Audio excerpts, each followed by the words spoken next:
Welcome to the special feature brought to you on CNBC Africa, focusing on agriculture today. An interesting conversation, a panel discussion lined up to discuss Africa's agricultural progress, especially around innovation and technology. Now, I've heard these statistics thrown around a lot. I'm sure you have as well, that agriculture employs about 45 to 70%, 65 to 70% of Africa's population, and it contributes from anything from 30 to 40% of the GDP. And 70% of people across the continent who are poor are finding their livelihoods in agriculture. That's a huge amount, especially when we know that 45% of the world's unused arable land, it's right here across the continent. But yet the amount of resources applied and the productivity applied to this land has not shifted in over 40 years. So again, we stand at the precipice of an amazing opportunity to feed not only South Africa's and Africa's poor, but to also feed the world. So I'd love to introduce you to our panelists who are going to talk about a number of things, partnerships, collaborations that are required, but also the technology and the innovation that can create for the continent agriculture that is sustainable and is able to feed the nation. So let me take you through our panel. We've got Abraham Vermeulen. He's the commercial director from Green Terrace Innovation in Seeds as well as crop protection. Abraham speaks from Corteva Agriscience side as well, and really starts to unpack technology and what it means for the continent. We then have also Lebohang joining us, Dhludhlu. Lebohang is the CEO of Nkanyezi Group, looking at on-the-ground realities of the work that is being done, not only by women, but all those involved in agriculture. Then we have Wandile Sihlobo, Chief Economist at Agbiz, and Wandile is going to give us a little bit of what the indexes are telling us, as well as policy reform that's required. And then finally, right at the end, I've got Ferdie, Meyer, Managing Director of BFAP, data-driven insights around Africa's agri-potential. So we have a lot to unpack, and our viewers are keen to, I think, first of all, understand the lay of the land. You know, we've got the numbers. We have to understand why in over 40 years we haven't moved, but what is the opportunity and what is the potential that lies in agriculture so untapped? Maybe go for us first.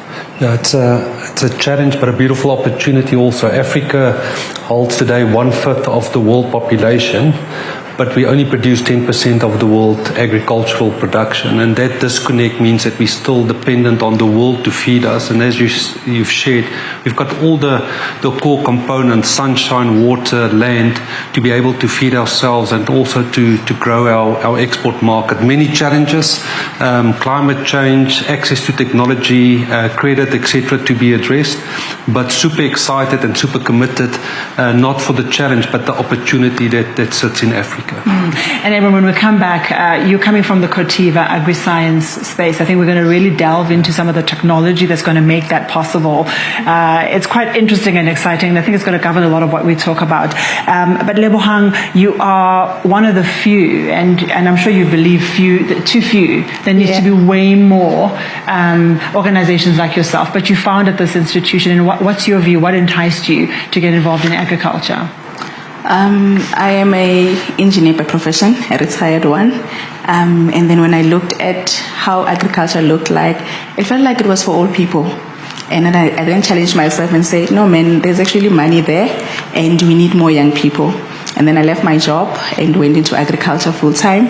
And I further studied my studies into sustainable agriculture. I did my master's, and that's when I saw that actually we need more young people, we need more women in this industry.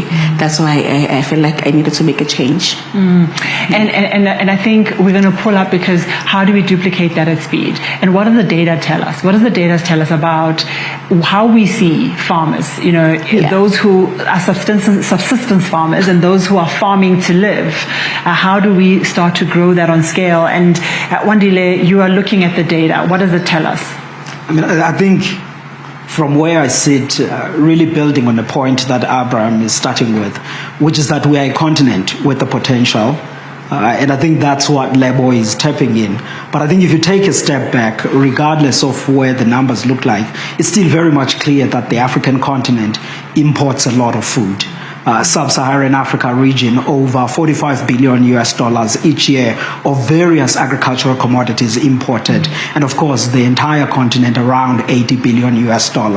But then if the potential which Abraham is referring to is there, the key thing then is about how do we unlock that? And certainly all of the ingredients are there.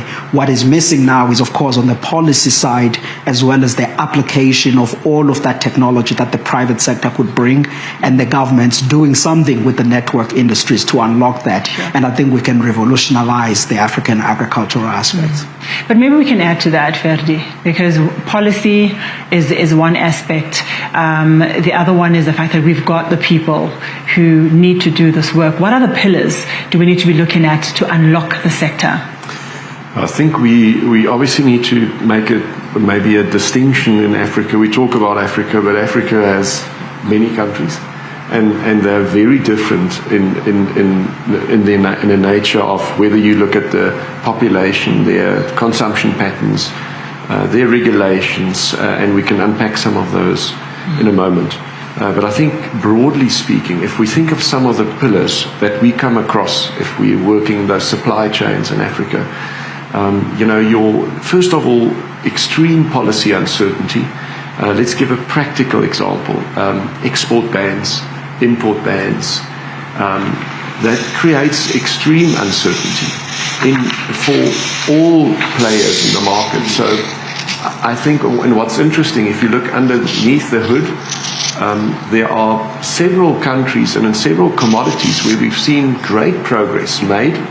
And we see this transformation, and production is growing. We see even some yields increasing, some adoption of technology. And the moment that we see some surpluses occurring, the supply chain is not there. The investment by private sector is often halted, or there's uncertainty in the market. So I think policy uncertainty is a key pillar that we need to address. Data. There's a huge shortfall, uncertainty around data. We don't even often get our crop estimates right. And that causes then tremendous volatility in prices, and your investment patterns are just very risky and uncertain in those spaces. So I think policy uncertainty is a big topic to address, and together with that then regulation around technology, the opportunity for investments. And maybe a last point to make, and I'll just use one example as Malawi. You know that Malawi has the cheapest maize in the world in years of surplus. They could go as low as $90 at harvest time, with very small surpluses produced at harvest time. And they would run within 4 or 5 months to the most expensive maize in the world. That just gives you a context around this extreme uncertainty, volatility, storage, supply chains not working effectively in the continent.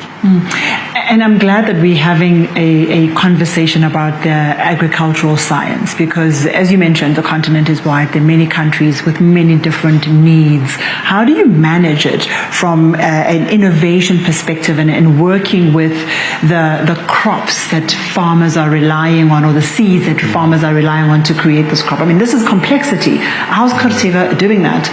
No, it is complex, but I think technology also, again, for us holds big value. I think for us also privileged to have a footprint in terms of local presence, local understanding. You know, the R&D organization, as an example, in case we do trials on 100 locations, collect 5 million data points, and then analyze as to what's the best technology to take to a farmer. Now, that could be a commercial farmer in South Africa, it could be a farmer in the Kenya highlands, so each is quite unique. But I think to Ferdie's point, data allows us to be much quicker at bringing the right solutions. But what we now need also is a quick, receptive regulatory environment to keep pace with the pace at which technology can bring the solutions. And it is different solutions needed, from white to yellow maize, from conventional to GMOs, etc. So data allows us to move quicker. but we need also the regulatory framework to be receptive of that technology that's coming through at pace. Sure. And we know historically it's slow to get regulation and to get government to really be to get ahead of. How does that impact businesses? Like, what does that mean for the person waiting for transformative solutions as a farmer, Lebo? I think there's a bit of uncertainty, and you're not even confident to plant more because things are not moving at the pace that it should be. For an example, I'm going to make an example. We had because I'm both a crop farmer and a poultry farmer. So we had a deal to supply to China, right? So when we came back to South Africa and we wanted that to be fast-tracked, it took forever in such a way that we even lost the client. So fast-tracking regulations and policies is needed in our government, and I hope they listen because it affects, small-scale farmers or commercial or small to commercial farmers, because we really need them to understand what we're doing on the ground and what we need, and we should have actually people who understand what is happening on the ground. Sure. And what's urgent? I don't know, Wandile, you could lean into that question. Lebo saying it impacts business fundamentally, and it's so vast. But do we know where to start? Where to start and what's most urgent? I think, look, a conversation started by the private sector firstly and interacting with the government about what technologies they could bring, that would help. If you think about the grain production today, Ferdie mentions a couple of countries where we've seen the yields improving. But that is only in recent years.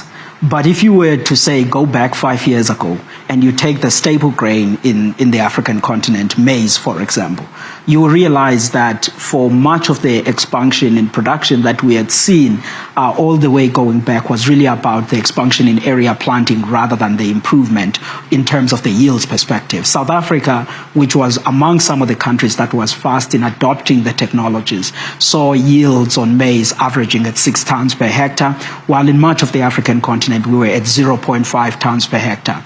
The key thing then is about if we can see that when we've moved faster with the technology, there are yield gains, there are yield benefits. The key thing then is about the private sector having those conversations with the government about the technology they bring, but not only about the technology they bring, but about the possibility on food security, improvement in productivity, improvement in jobs that can actually be there. And I think that alignment in vision and understanding what all this brings to society is something that perhaps maybe would accelerate the process and how we interact with all of these interventions and technology, and well as on the regulatory aspects. If I could build Sandile also, it's not just the Africa problem. We've seen also history showed to us that if we go back to the 90s, the US embraced GMO technology, started at 6.5 tons. 30 years later, they had 11 tons.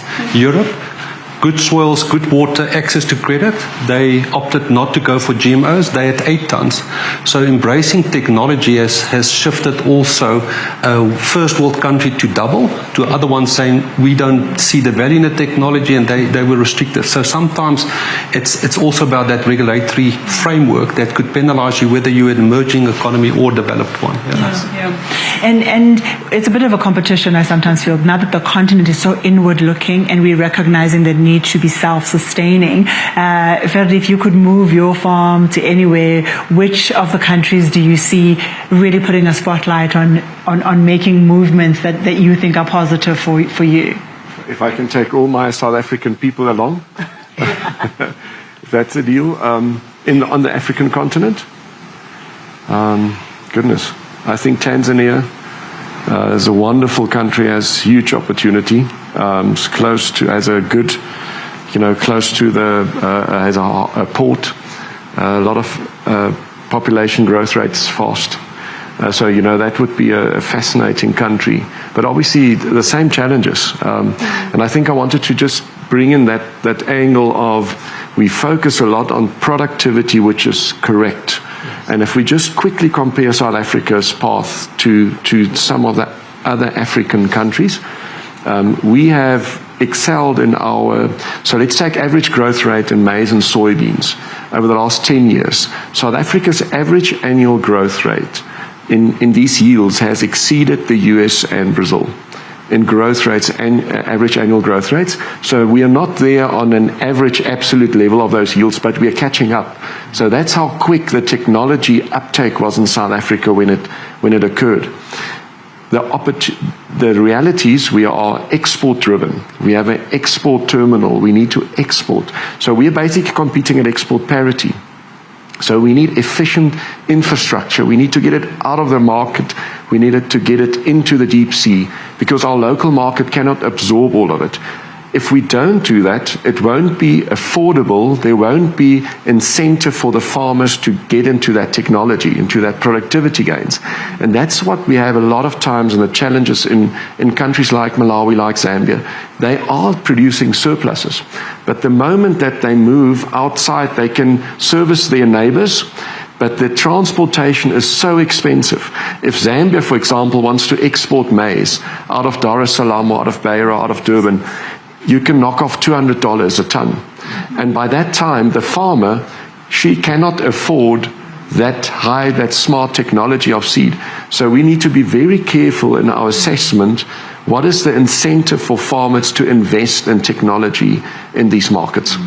And I mean, I think the infrastructure and the logistics element is one of the most challenging ones that every single sector is affected by. But there's a focus continent-wide, again, to improve on just pathways to exporting, right? But this is now a long game. At the same time, technology is offering a lot of opportunities. Abraham, what is it offering in terms of gene editing, in terms of breeding and beyond? What is the offering for the farmer?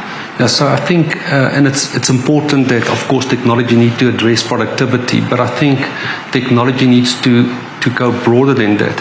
It's about biotic stresses, diseases, bacteria, but it's also about abiotic stresses such as drought-tolerant, salinic soils in Africa. And I think technology also needs to address those components as well. Now, the beauty is we've had traditional breeding for many years. It has transformed the world. We've had GMOs, and very grateful for our government that was quite at the forefront, progressive, embracing this technology. And we've seen the difference South African farmers had in terms of access to technology to our neighbors up north. But the really transformational part that's happening now is gene editing. And in very basic terms, that's just accelerated breeding. It's different to GMOs, where we would sometimes integrate into a plant foreign proteins to make it insect resistant. But this is playing within the DNA system of the species and the ability to add, delete, increase certain native traits within the plant, and then being able to offer farmers a crop that could address, for example, striga parasites on sorghum. It could offer working with the universities in Ethiopia, where they've got teff, which is like a wheat type crop. The stems is too long, a lot of lodging, so how can we tweak the plant to have shorter plants, less lodging? So I think the technology of gene editing is truly amazing as to what we can offer Africa. What I really like about gene editing, and we spoke about affordability and access to Africa, I think the technology is open to many public institutions, academia. We're working with quite a number of them, making it accessible for many of the Africa-specific problems. But also, I believe it's going to bring technology to the minor crops, the crops that don't always meet the global criteria for big investments. And in Africa, we've got some amazing crops, from tea, flowers being exported, cocoa, coffee.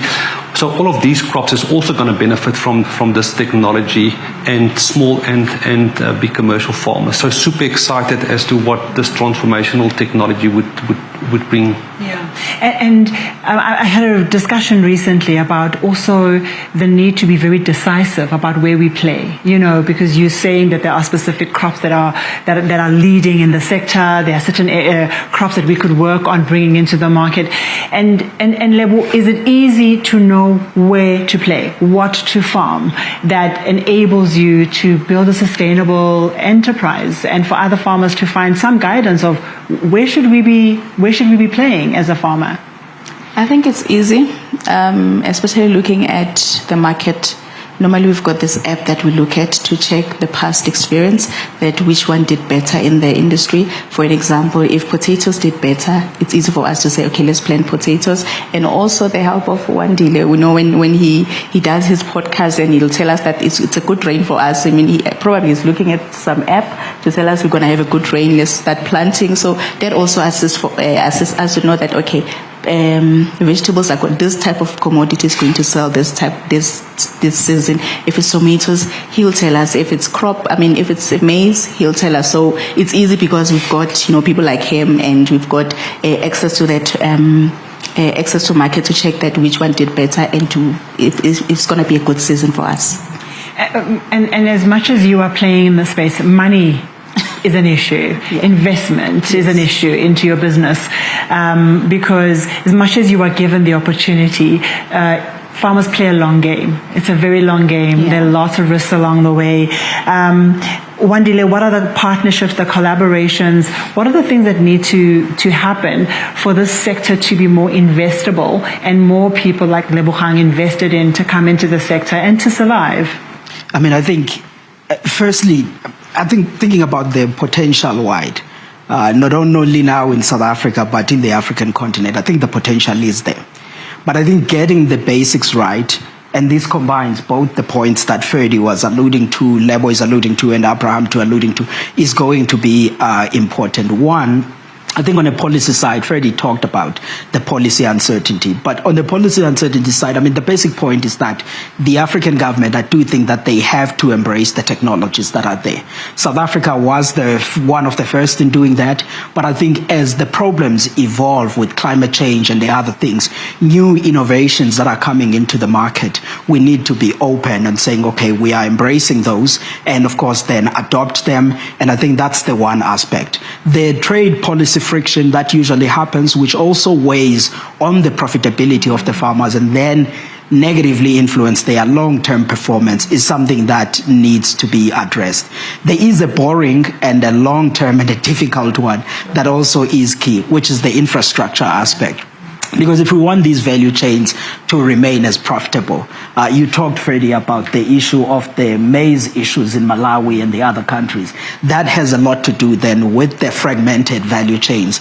And those require that the public infrastructure that the governments need to do, all of those needs to be put in place. So it's a combination of things, but I think we can start slow by saying, okay, in embracing science, we are not really spending, but we are changing the regulation.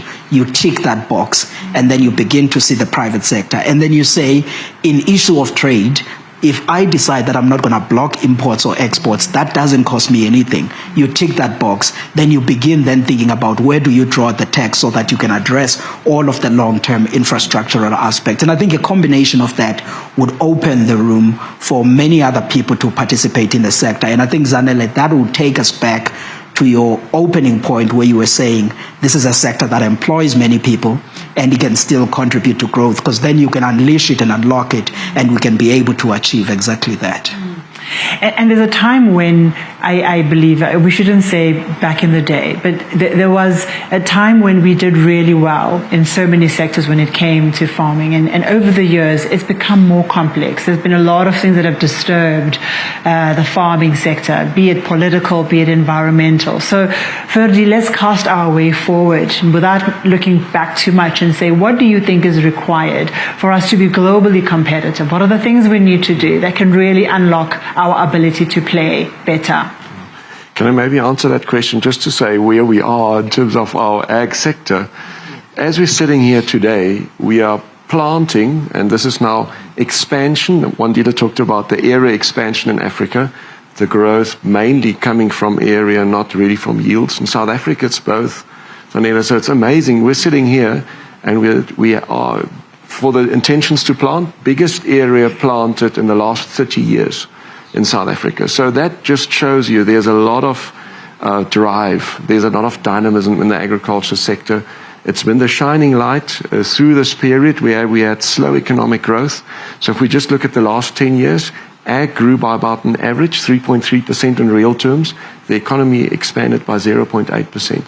So in South Africa, the momentum has been fantastic. The resilience has been fantastic.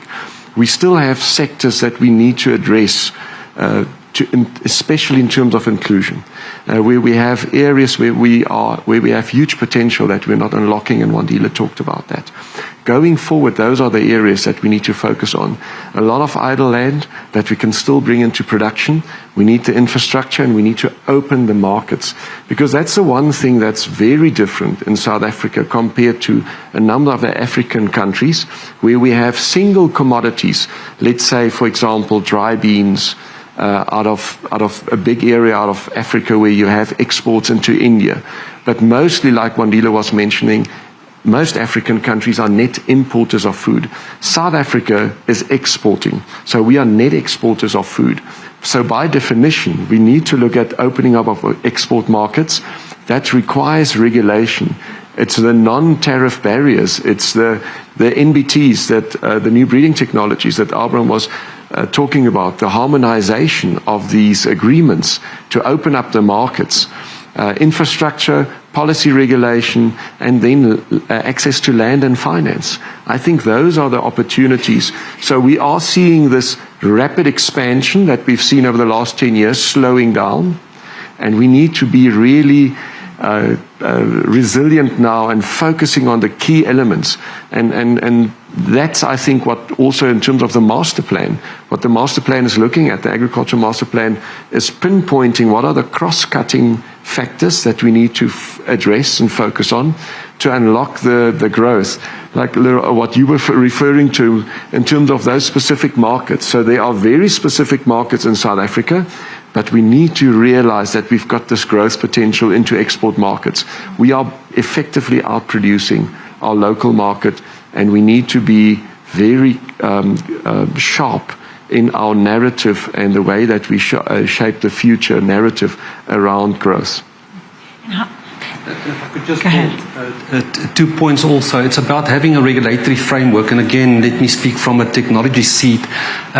It's about aligning our regulations also to those export markets, because what bad would look like is if you have NBT, gene-edited crop, and we classify it as GMOs.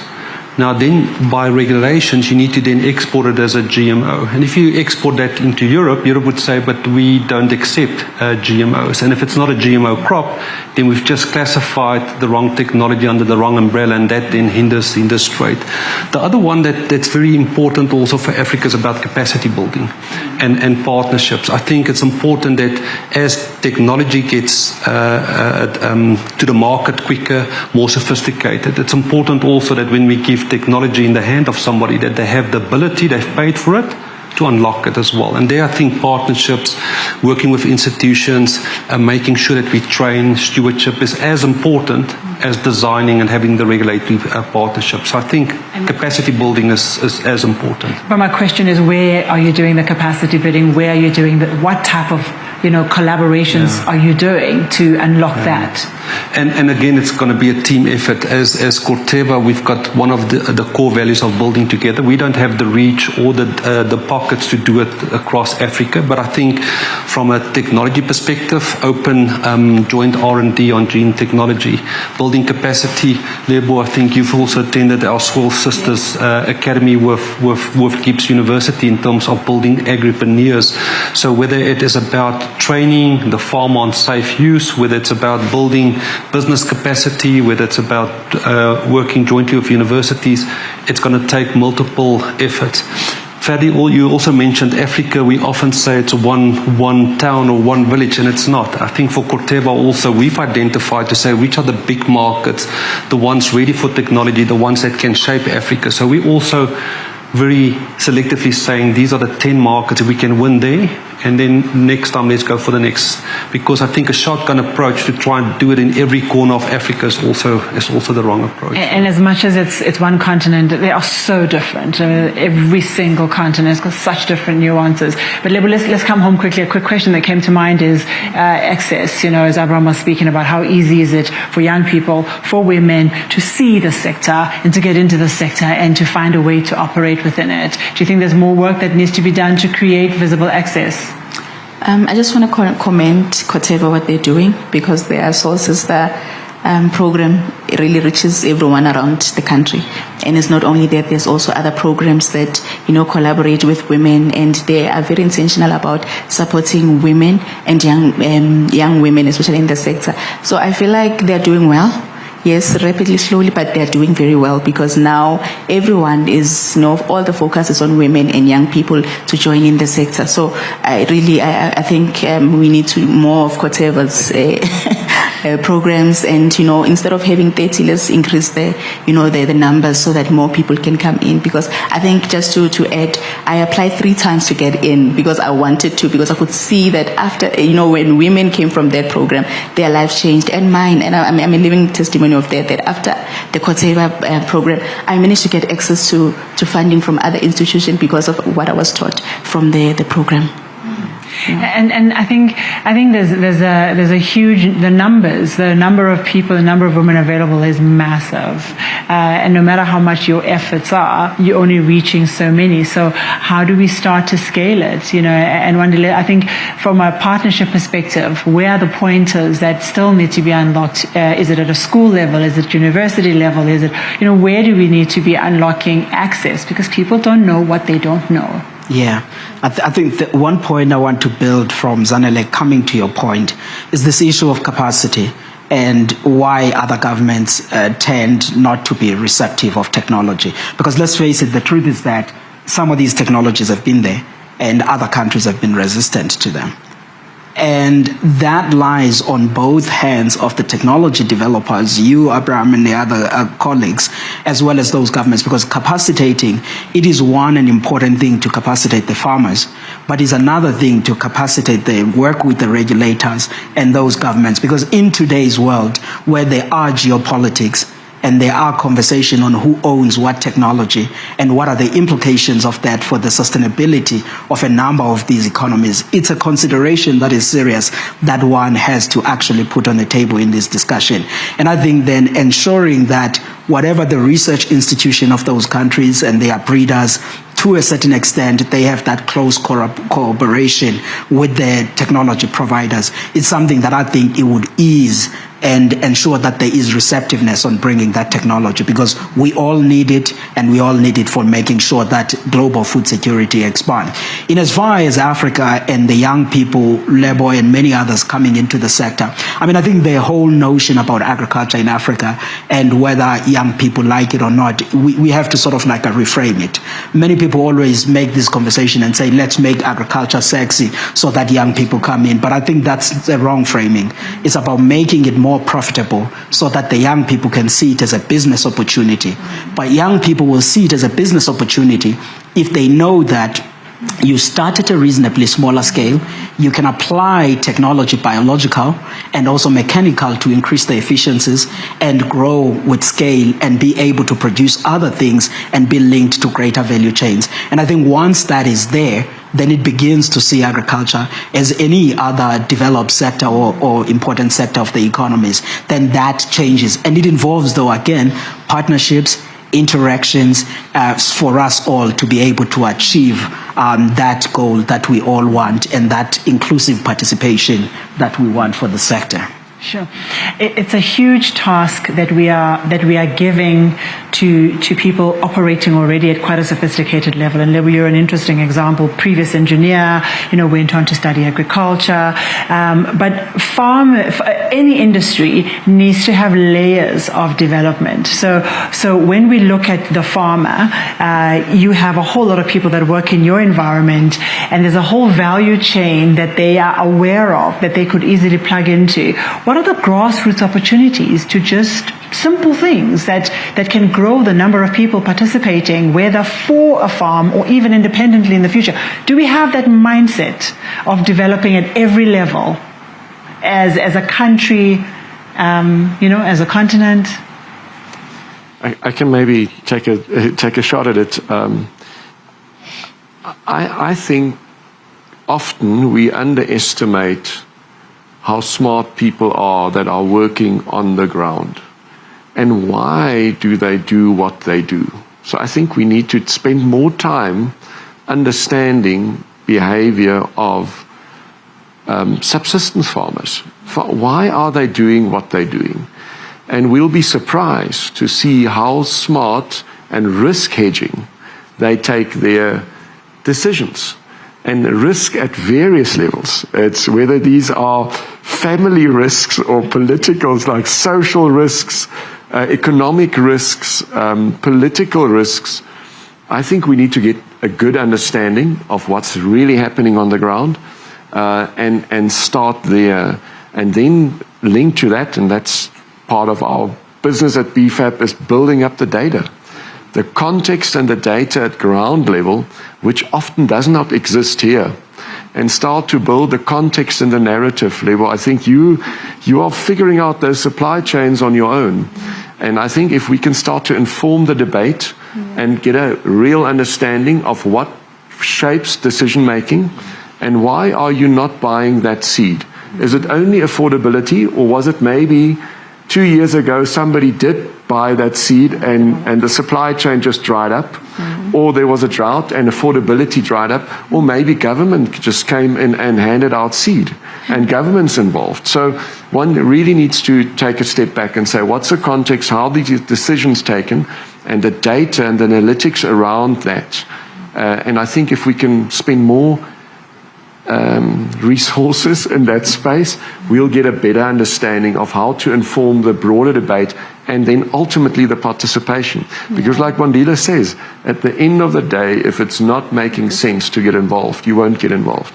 If there's not a profit to make, if you cannot sustain a family, you won't do it. And this is a huge task for organizations like yourself, because you're operating, let's say, in 10 different countries across the continent, where conversations are going to be fundamentally different. So how are you dealing with the localization and the integration of the work that you're doing with the actual people that will ultimately own and run those particular farms, be they small or be they large? Is our relationships key at all levels for you? No, definitely. And I've taken note, Sandile, your question to say we should have the debates, whether it's with government, with small-scale farmers as well. I think there's many great examples. The one that comes to mind in terms of driving technology is Zambia. So a few years back, Zambia used to have a FISA program where they would actually buy seeds from all the seed players. They would first say the extension officers go collect the demand, how much would you like from company A, B and C. They would purchase the seeds and then distribute the seeds. A few years later they said that we're going to stop buying the seeds, we're going to give our farmers a e-card, a debit card, and now the farmer has the choice to go and either buy fertilizer, seeds or inputs. So it's our role, working with farmers unions, extension officers, to showcase the technology, because government is enabling them but not making the decision for them. So I think there's example, and it's a progressive journey that you need to take on. So in the beginning it might be free seeds given by USAID or Bill Melinda Gates, then you would convince government to procure the inputs, and then government says, okay, now we'll give the financing, and eventually we'll get to a state where you say, well, the farmer should now be self-sufficient. So I think it's about walking with government through this journey. Has been a great example of Zambia also, and this year again Zambia produced a record crop. Yeah, where are they going with it? So not deep sea. You want to store it. Yeah. With the last year and the previous year's crop. But Lebohang, don't sell us out. How much support are you believing you're getting? I mean, great examples made about Zambia. I have not yet heard of us doing that in South Africa. Your experience in terms of just direct support to give you what you need to test out some of the technology that's available in your space? Support we do get, especially from the extension officers in our province. In terms of technology, I think it's another topic for another day, because I'm saying this simply because I like what Ferdie said, yes, about saying that entrepreneurs or farmers are very smart. So, and I'm also building up on what Wandile is saying, that we should have small-scale farmers in the room, government in the room, and as well as these technologies, so that everybody understands the importance of technologies. Because I could be sitting here, I've done my master's and my research, but you find that somebody in the government or extension office, they don't see the importance of technology. And when you come as a farmer to them and say, can't you maybe order something like this for us to increase the yield or for us to increase our farming, they don't. There's the disconnection. So it would really be important for us to have all the participants parties in one room where they understand how these things interlink and how they benefit the farmers on the ground. But slowly we are getting there. And we might be getting there slowly, but we talked earlier on and we started with what a great opportunity we have. I mean, to think of the sector as such a contributor, for me it boggles the mind how much we contribute to GDP. Is there a target from ministerial or government perspective as to how much more? You know, I spoke to Patricia Dhludhlu and she was like, she wants tourism to add an extra 2%. You know, is there a trackable target, Wandile, that we are aiming for and we want to achieve, at least as a country, because we sit here? I mean, I think you can look at this in two parts. For South Africa, and put the continent aside for a moment, work that Ferdie, BFAP, and us at Agbiz and many others, Agri-SA and the others in South Africa, we have done, it has become clear that we could still expand the sector's gross value added by plus 30%. Ferdie and the colleagues said in 2012, under the National Development Plan, agriculture, its value chain and some of the associated industries could create 1 million jobs, and that could be meaningful to South Africa, because today, if you think about the jobs that are in primary agriculture as well as those are in value chain, we are just over 1 million. Then there is still room for expansion in South Africa. But of course, to achieve that, it's one thing to support Lebohang and many other colleagues on that side, but it's another thing to ensure that we have the logistics, the export markets and the others. But on the African continent, though, I mean, you have to consider the fact that you have agriculture in a number of the African economies accounting for double digits of their GDP. So if you are growing the value of that, you can imagine the spin-offs that you can make in those economies. And yes, indeed, at the start, it will, of course, be assisting a lot in the rural economy and those value chains that are associated with that.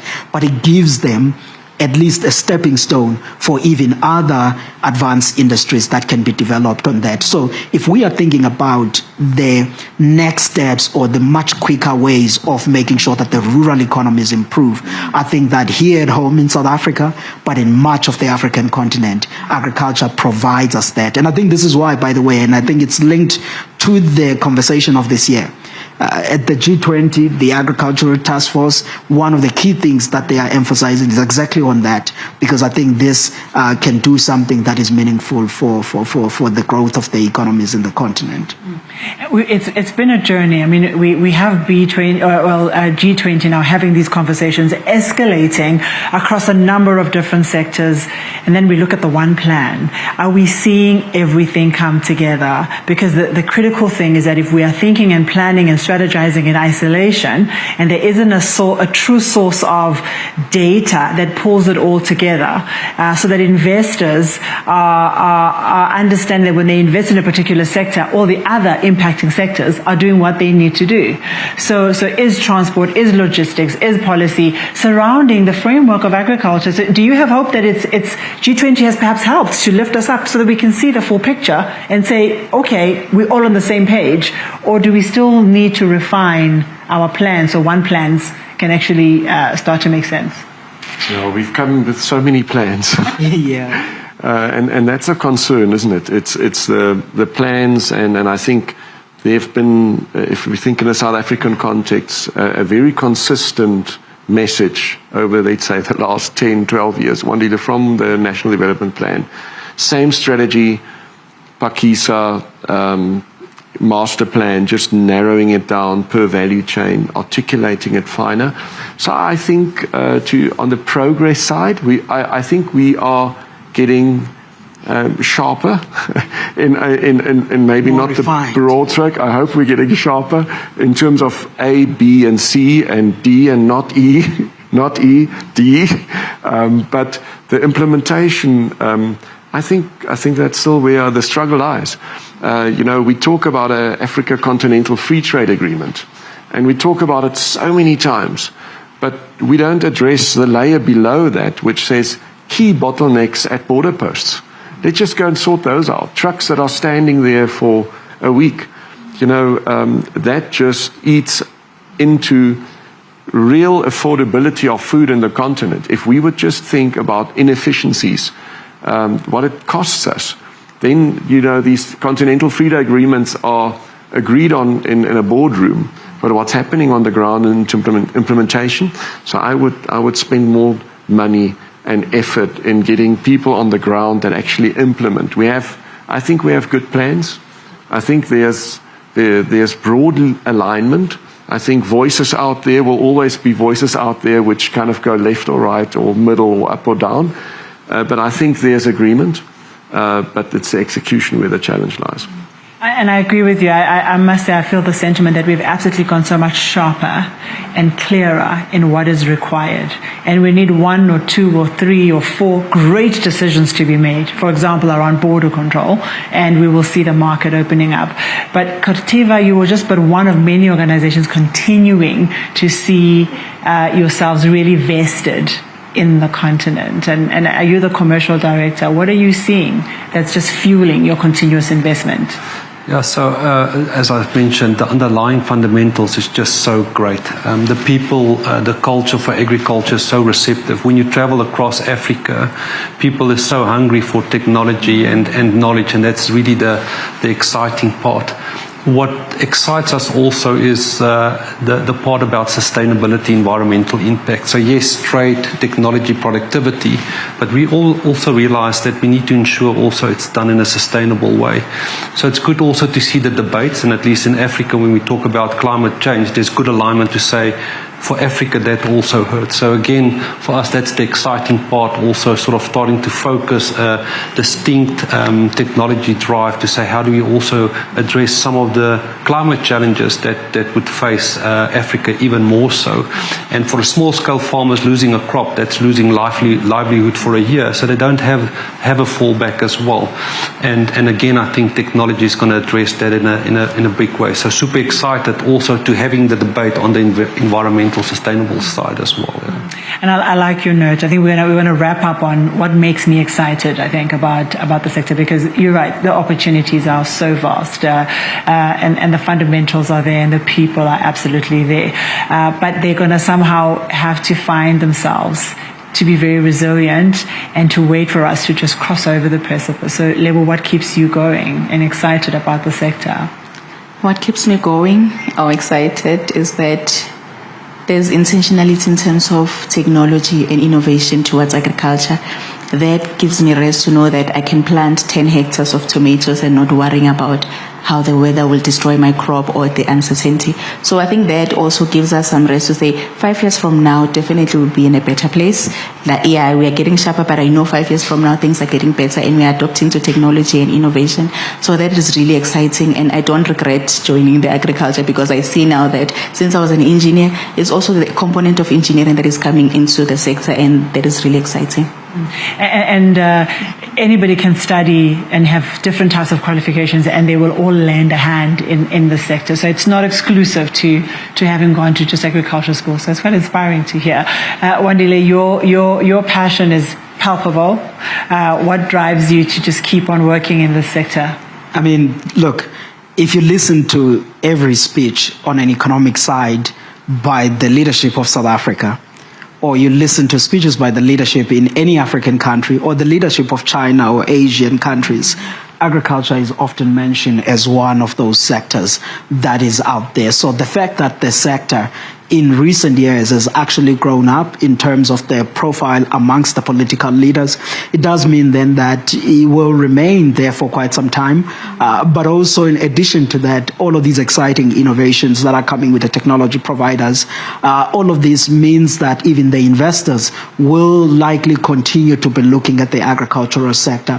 And I think for me, looking at all of this environment, as well as the outlook that we read about from many people, it is only exciting that agriculture will actually be growing as well as its value chain. And I think that gives everyone a sense of encouragement about where the sector they participate in is, but most importantly, the role this sector can play in the African economies, and indeed, finally, hopefully, contribute on exporting and feeding the world, the message that all of us in Africa, we always say we will do. And I hope that over time we can be able to do that.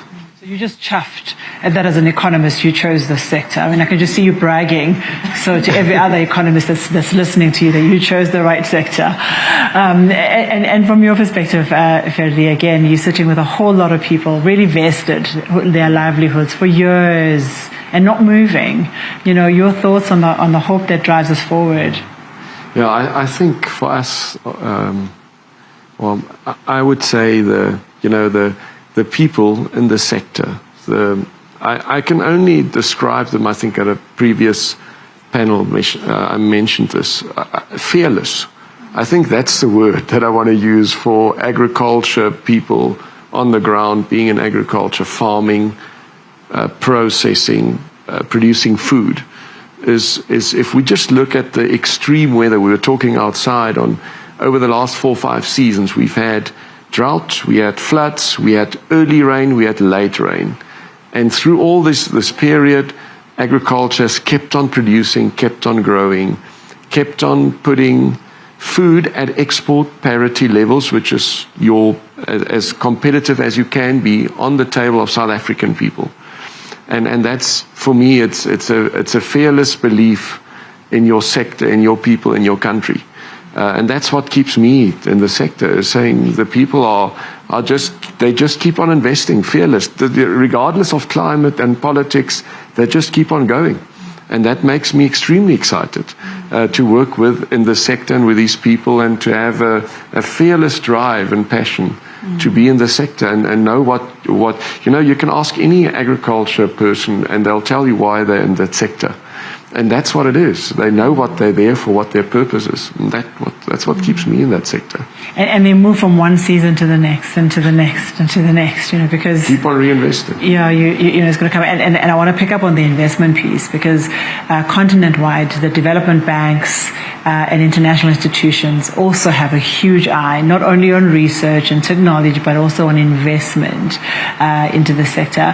How are you seeing capital flowing and supporting the sector, and capital going back to investors? I think that's an important question.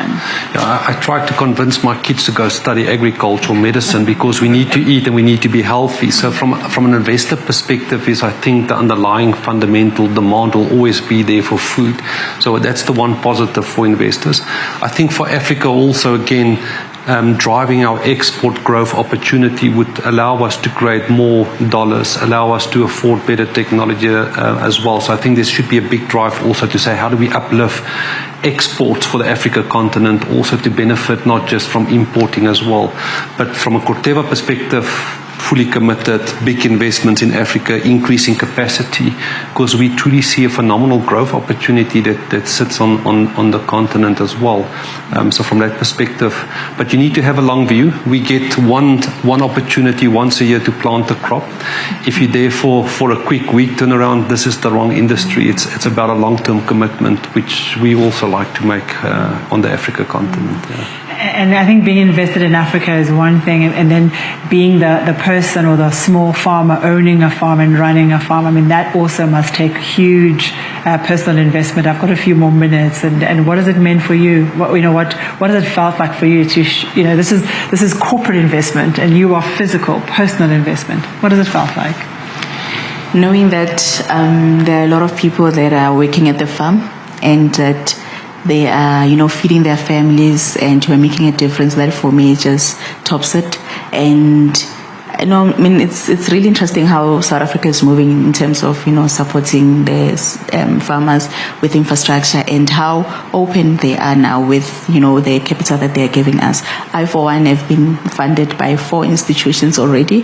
And, I share with my social media friends to say that come to agriculture. There's actually funding. There's actually money. Let's work. Let's sort out the food security. So a lot of people are believing, because now we are the truth, we are the face. They can see that this thing is really happening. So I'm really encouraged about it, and really I hope a lot of people can see from us. And I'm glad that people like other funding institutions, they're opening their doors for small scale farmers to move us to commercial scale.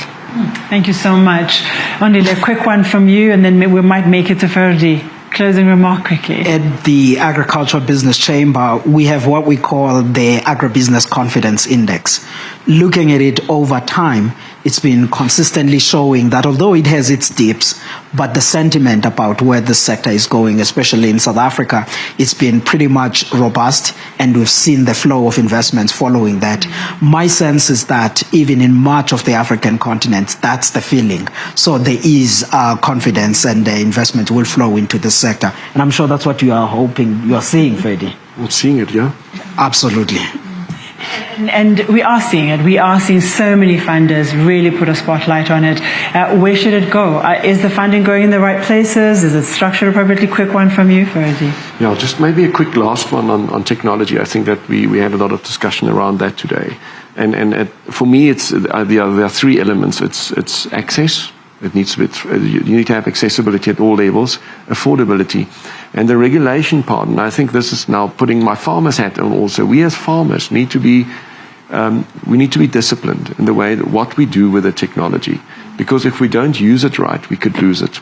And then we don't get the full kick, we don't get the full benefit. So I think it's a fine balance in technology where you have the regulation, you have the affordability, you have the access. And I think then it makes sense for all the players in this room to take us forward in the drive, and that's desperately needed for growth. That's I think what we've mentioned a number of times today is around the opportunity for growth, but to unlock it, we need that investment in the technology.